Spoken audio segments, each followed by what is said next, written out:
name is David Michael Siska, spiritualist medium, minister in training at the Journey Within. So, I'm going to give you some of my insight and reactions on this video, which is called Encounters with Shadow People. Who are they? Let's take a look.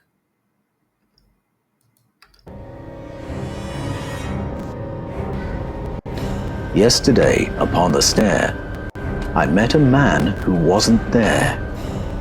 He wasn't there again today. I wish he'd go away. Very ominous start already, isn't it?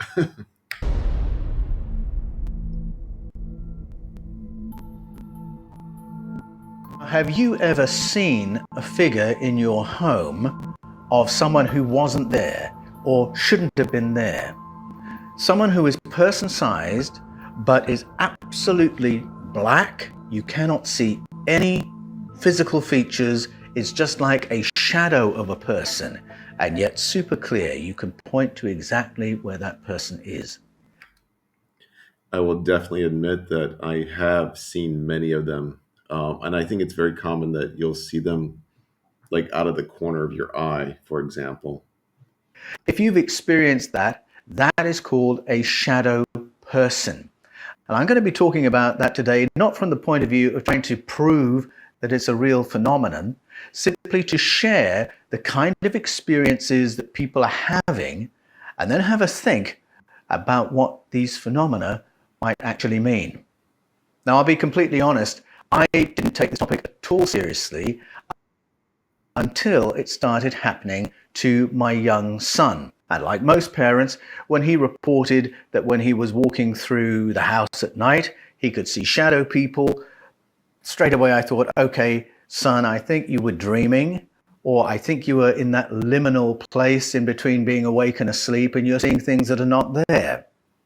However, because of my research, I knew not to dismiss what my son was telling me and to ask more questions. And as my son spoke to me about these experiences, I started noticing some features of what he was telling me. First of all, he was not always asleep or half asleep when he saw these figures. And then he was very specific about where he saw them. There's one that sits on the couch over there with his feet on the cushions and his behind on the top of the couch.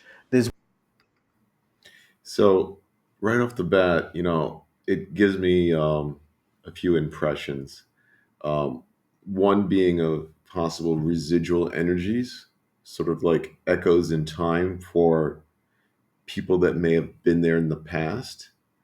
The other thing that comes to mind is, they are a protective force. They are part of spirit, trying to remain hidden, but not doing a great job at it. But, kind of like letting you know that there's a presence around. And, whenever I felt them around, like I never felt anything negative at all. One that always stands there, and there's a slightly shorter one that stands over there.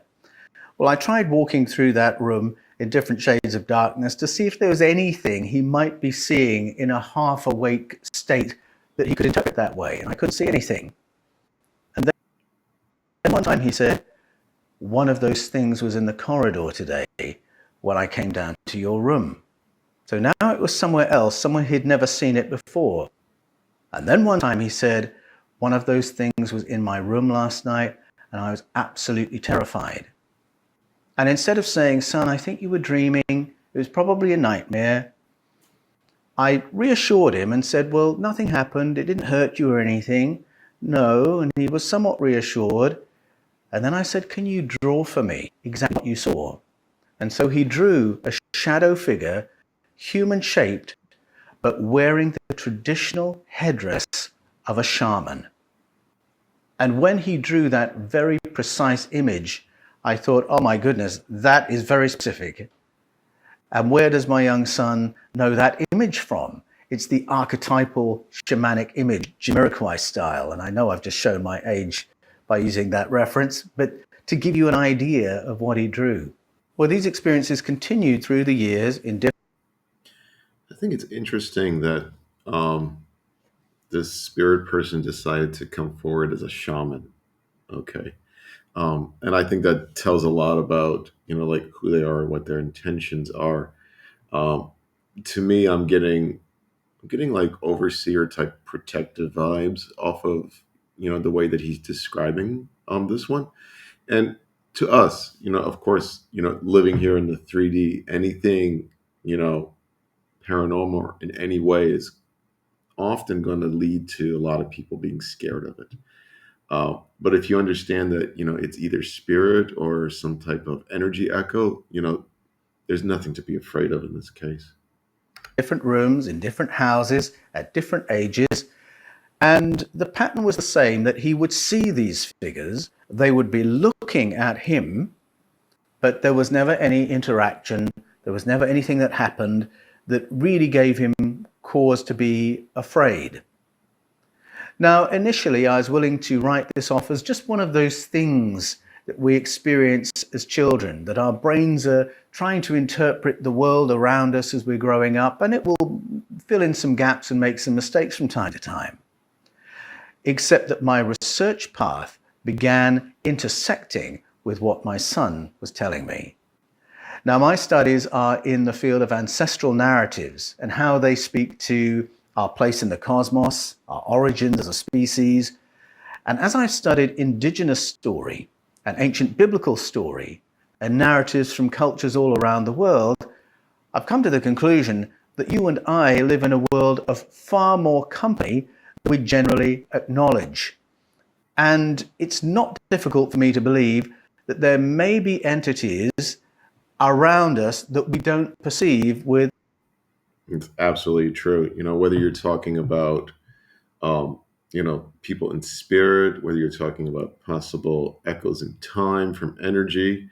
And then there's the question of, multidimensional overlap as well.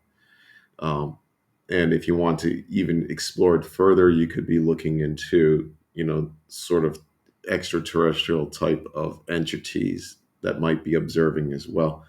Um, so he's right to say that there's an extremely vast possibility of what they could be.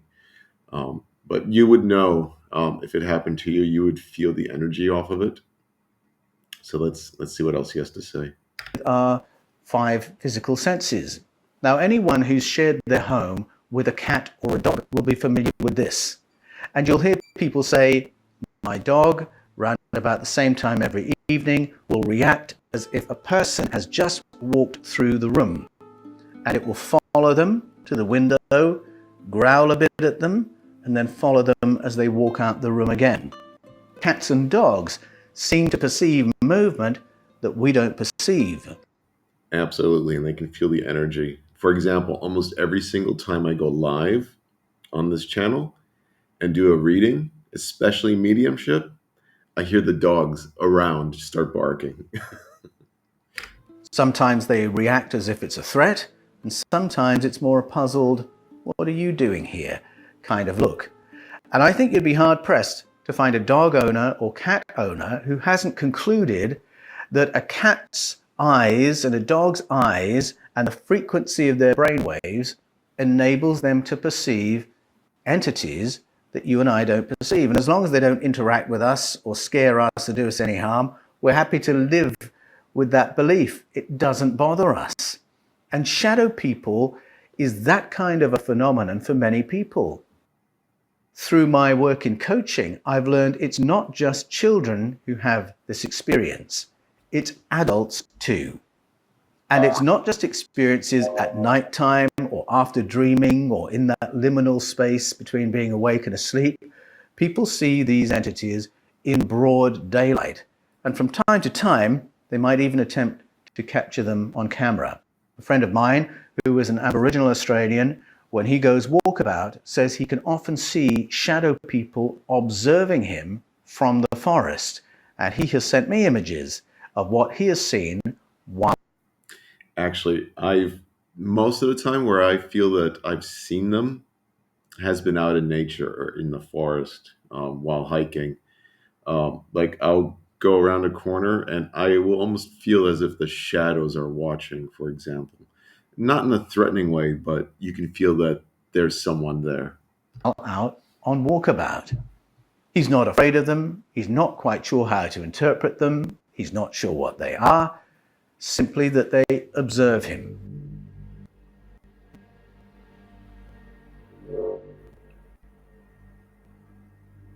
I've studied the texts of the Bible, the ancient Sumerian, Babylonian, Akkadian, and Assyrian texts, the stories of the Maya from out of Guatemala, written up in the Popol Vuh, as I've listened to Norse legend, Greek mythology, African narratives, I have come to the belief that we are all observed by other species, that we are all under observation, that we have cosmic neighbors very interested in Homo sapiens, and they are observing us much in the same way that we observe ducks, and we take them out of the wild, we put a little tag on them so we can follow them around, see what they do, where they go, what they eat, because we want to understand ducks. I do believe that there are cosmic neighbors studying us in exactly the same kind of way. And I've come to wonder if some of these encounters with shadow people might be an encounter with observers of that kind. Because 95% of the accounts of shadow people that I have heard in the counseling room have been that kind of experience. They are there, they're watching me. They never do anything, they make me feel very uncomfortable, I find them super scary. They've never really interacted, they've just observed. I think he's right that, on occasion it could be an extraterrestrial observance. I do believe, from watching this video so far, that it may take a few different forms, right? There could be, and I do believe that it could be, echoes in energy. It could be spirit, or what he's saying, it could be someone else from somewhat different planet, perhaps observing. Um, the phenomena might be confused and just lumped together as shadow people, whereas in reality, what I'm feeling is that they're all very different. And that seems to be part of a bigger pattern that I am finding in our ancestral story and ancestral experience. If our ancestors experienced it, then why shouldn't we? But how do we interpret it? What are these shadow entities? One theory I'm considering is that what we perceive might not be a physical presence.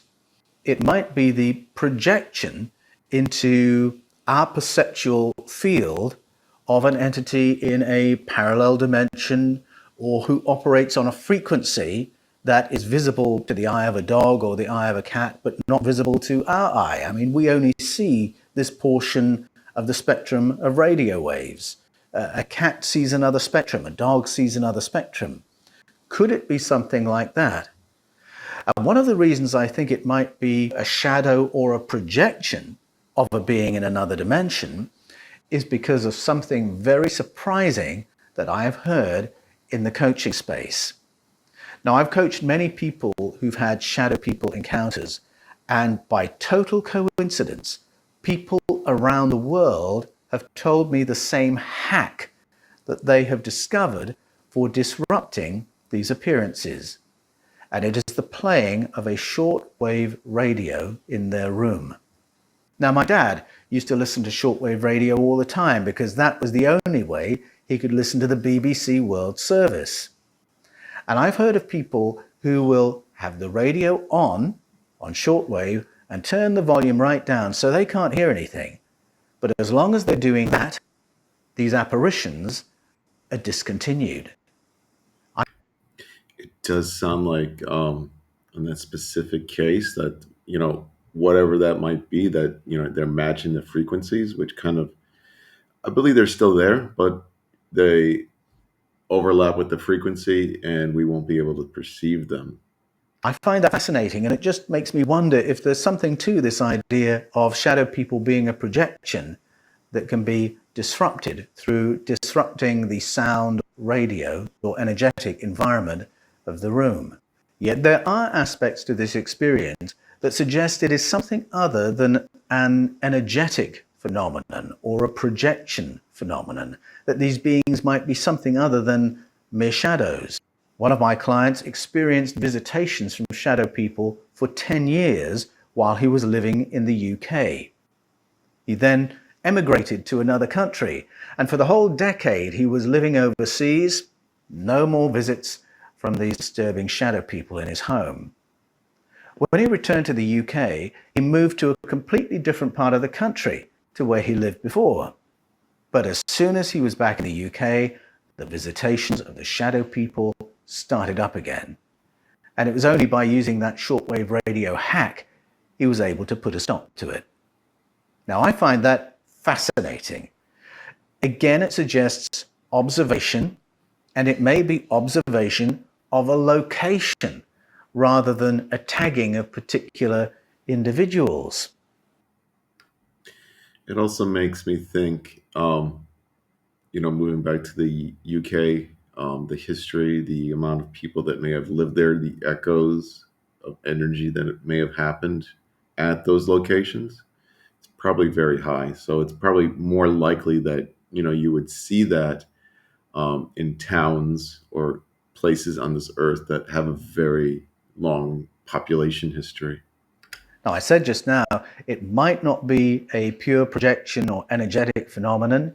These could be physical entities that are appearing to people in a cloaked form. Now, again, just to clarify, we're talking about a person-sized person, but they are cloaked, and they often look like they're wearing a black cloak and a hood, but you cannot see their face. There's no visible features. It's just solid black.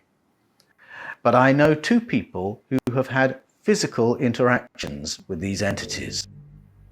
Mike Ricksecker is the author of A Walk in the Shadows, a complete guide to shadow people.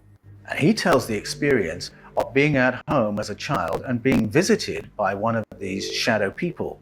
He perceived it in his room, and then the shadow person was shocked that he had been noticed, and then came closer to Mike, took a hold of his arms and crossed them over his chest, and then ran out the room and hid in a cupboard because he didn't want to be perceived by the other people in the house. Now, that's an extraordinary experience. That's very interesting. I will say, whenever I've noticed spirit or shadow people in the forest, when I do look directly at them, they do tend to vanish. Um, Never had one cross my arms, however. That's interesting. For a number of reasons. Firstly, there was a physical interaction, and it was only later in a regression experience that Mike came to believe that the being had done that to try and comfort Mike, because he could see Mike was scared. He could see the shadow person was agitated because he didn't want to be seen. And then he was so worried about being seen by the adults in the house that he hid in a cupboard, which again suggests a physical presence. Now, that might sound ridiculous, and as a one-off, you might say there's an imaginative child or there's a child having a dream.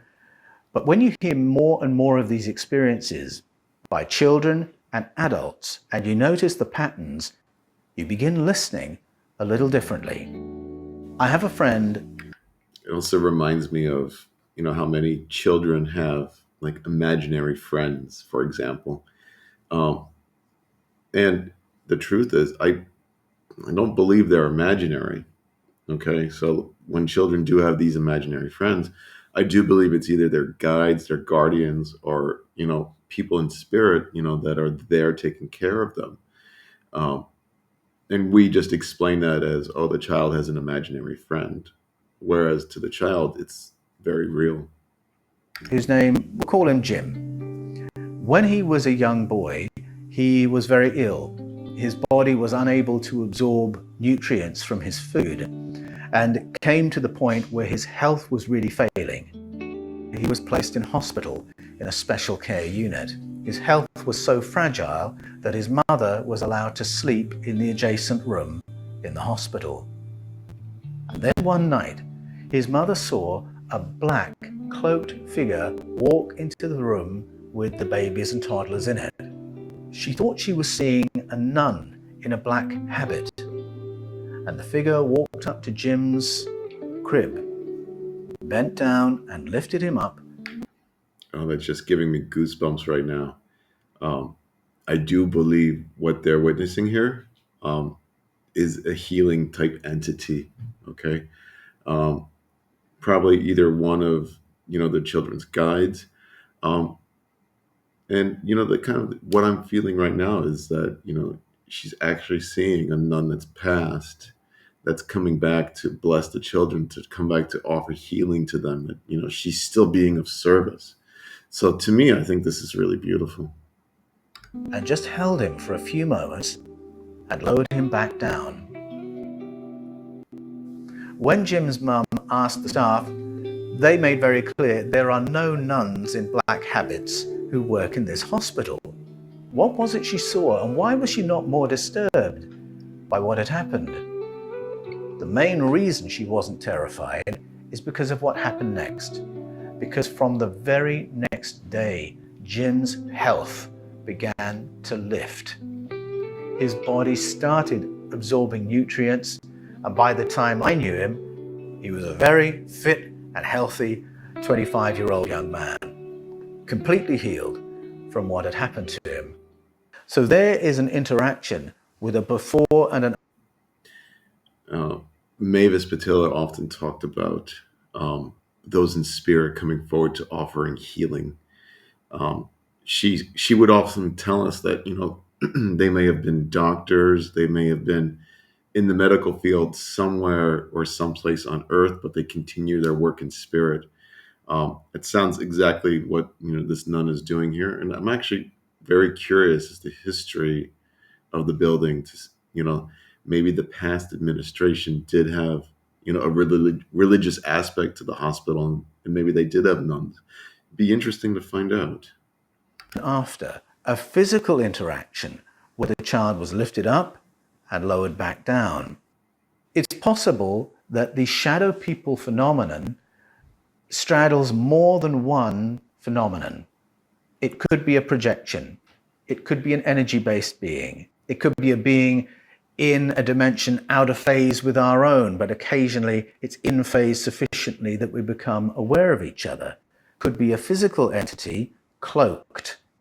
But at this point, no one who has wanted to talk to me in coaching about shadow people has reported anything scarier than having one of these beings in front of them, looking at them or observing them. I haven't had any disturbing stories or stories of harm committed by shadow people. Now, your experience might be because there's nothing negative in the spirit world to hurt you. So I think that's very interesting. And I agree that we are possibly observing multiple things happening here. I think we're witnessing, people in spirit visiting us, maybe not fully materializing themselves, but trying to. I think we're witnessing guides and guardians, possible angels. And I do believe that, echoes and energy are very much possible, especially in older buildings or older locations that have a long history. It may very well be possible that there might be an extraterrestrial aspect, but I think that's less likely. Be different. And I'll be very interested to get into conversation with you in the comments as to what you've experienced of these things. Did you experience them as a child? Have you experienced them as an adult? At night? In daytime? In broad daylight? What has your experience been, and how do you interpret it? Mike Ricksecker has reflected on his own experiences and suggests that it's possible what we perceive is not the prime reality. That if a person were to project their consciousness to another place, to imaginatively be with someone that they love, or to try and remote view someone that they love, how would that be perceived by the other person? Would it be like a little orb in their room? would it be a shadow person observing them that they would see? And I think that's a very interesting question, suggesting that what we experience is simply our end of an equation. And what that experience is from the other end of the equation could be something quite different. It could be an astral projection. It could be remote viewing. Or it could be a visitation from a person very much like us, but who's cloaked because they don't want to frighten us. Unfortunately, they're not always successful on that score. So those are my thoughts on shadow people to this point. I wonder if some recent sightings in public places might be that kind of an experience rather than actual close encounters with physical beings. But tell me what you think. This is really a conversation starter, and I'd love to meet you in the comments, hear your experience, and perhaps I'll learn something from the things you've experienced and reflected on. And maybe we'll come back to this topic another time. Meanwhile, I want to give a quick plug for my book, if you'll let me. So, very, very interesting video. I do recall Mavis briefly talking about she ran into a spirit in a public location. It was like a public pool, if I'm correct. And she was curious about it, and she eventually interacted with the spirit. And turns out the spirit was there to protect people, to prevent them from kind of like drowning. Okay. So I think that's another aspect too. They could very much have this like protective ability around them. So I think we're looking at, a lot of different kind of phenomena in this video. And it's probably unique depending on, your location or your experience. And I do believe if you're seeing them as children, they're protectors, they're those in spirit. If you're in a populated area, it very well may be an echo. So interesting. Yeah, let me know in the comments below if you've had this experience. I have before. Um, I've had it while hiking, and I do remember sleeping over at a friend's house and seeing one in the corner of the room, but I never got anything negative out of it. It was a little startling to see them because you don't expect that. But uh, like he said, no one in history has ever reported any negative consequence from any of these shadow people. So I just believe it's one of those beautiful mysteries of our universe here. Is it spirit or is it echoes? Is it someone, from a different place observing us? Let me know what you think below. Take care, everyone. Much love, and I'll see you online.